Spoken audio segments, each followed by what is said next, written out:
In 1996, Capcom released Resident Evil, and with it, coined the term survival horror for the emerging genre it had entered into. The game would not empower players, but rather would limit them with low ammunition and health in a horrific and hostile environment. It was a game meant to scare the audience, not just with disturbing visuals, but with gameplay designed to make them feel helpless. The game was a major success for Capcom, and it did not go unnoticed by their rival, Konami. Recognizing that with a new genre came new opportunities, Konami internally developed a crew to make their own survival horror game. And where Resident Evil had masterfully scared its audience through startles, the newly created Team Silent was going to create a world so disturbed and disturbing that it would terrify gamers from start to finish. Silent Hill.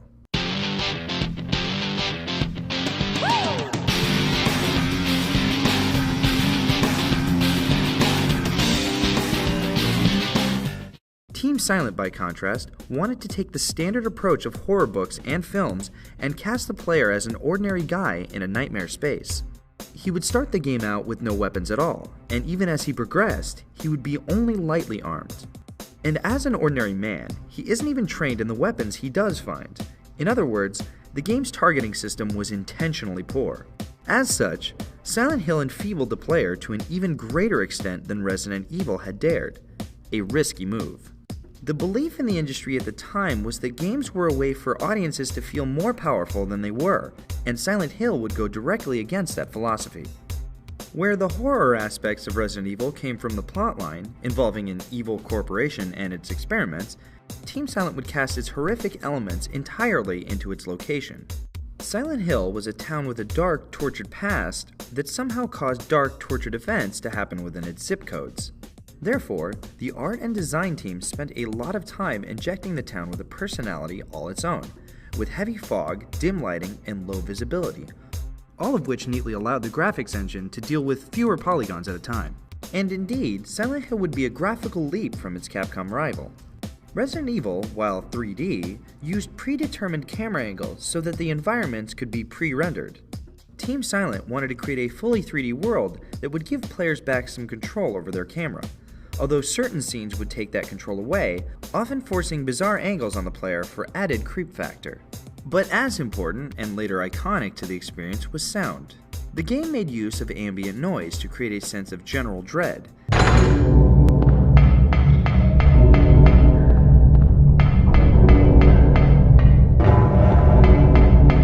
From unexplained weeping, to radio static, to composer Akira Yamaoka's haunting score.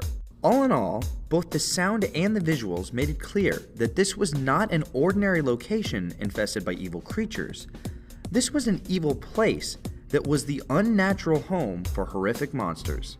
The terror thus lasted for the entire experience, making for a far more psychological game than the usual trigger-happy fare of the day. The game's strong atmosphere, disturbing looks and sounds, and helpless hero would go on to be a huge success for Konami when it released in 1999 for the Sony PlayStation. Fans of horror immediately recognized it as the first game to truly grasp some of the deeper, more literary aspects of the horror genre, as opposed to the surface thrills of Resident Evil. The strong sales and the genre's increasing popularity were more than enough to greenlight a sequel. The cleverly titled Silent Hill 2 released in 2001 for the PS2, Xbox, and PC.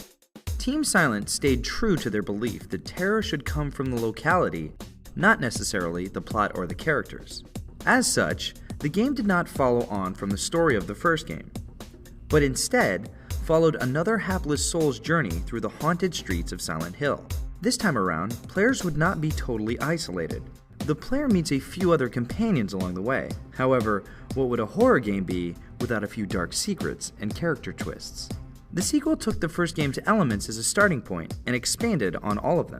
It was quite a bit more psychological than the first game, with the story revolving around events the main character doesn't even remember happening. Low lighting, heavy fog, nightmare dimensions, and Akira Yamaoka's score all return, including the first appearance of the series' famous Pyramid Head. It was another commercial success, enough so that Konami didn't greenlight another game in the series, but two. The cleverly titled Silent Hill 3, and a game called Room 302 that would eventually become Silent Hill 4: The Room. Released in 2003, Silent Hill 3 once again featured a different character, a young woman. She would have the delightful task of visiting a horror fan's favorite locale, a fairground in Silent Hill. Showcasing a cavalcade of circus freaks gone wrong, the game nevertheless was criticized for breaking no new ground, and was seen as a sign that the once daring series was stagnating. Silent Hill 4 was originally supposed to be separate from the main Silent Hill series, and was only made a full Silent Hill title later in the development cycle. To distinguish itself, the game went against the traditional mold of the series, staying out of the town Silent Hill itself and being run mostly out of the protagonist's apartment. Shown in first person for the first time in the franchise, the apartment contains the game's only save point.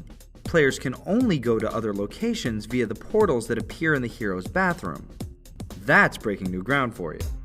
It also followed the trends of the time, veering away from puzzles and more towards direct combat. Like Silent Hill 3 before it, the game released in 2004 to mixed reviews, with many longtime fans feeling like the series has lost its original magic. Perhaps sensing the changing times, Team Silent quietly disbanded. Konami kept the series alive by spinning it off to other developers, but Silent Hill Origins and Silent Hill Homecoming were not major sellers and are considered lesser works by horror fans. But after the commercial success of the 2006 Silent Hill film adaptation, rumors started swirling around of a remake of the original game. The rumors were finally proved true in the May 2009 issue of Nintendo Power.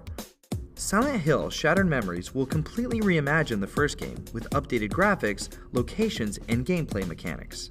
The game doesn't have a firm release date yet, and it will only be released on the PS2, PSP, and Wii, instead of the more hardcore game-friendly PS3 and Xbox 360. It remains to be seen whether this reimagining can capture the soul of the original game, with its blend of pervasive terror and helpless hero. True psychological fear is a rarity in video games, with most horror titles incorporating ever more combat elements. Silent Hill once stood as the flag bearer for fans of deeper scares, and hopes to be so once again with its resurrection. But if there's anything the franchise has taught us, it's that no matter how far you run, or how hard you try, or how much the industry changes, you can never truly escape Silent Hill.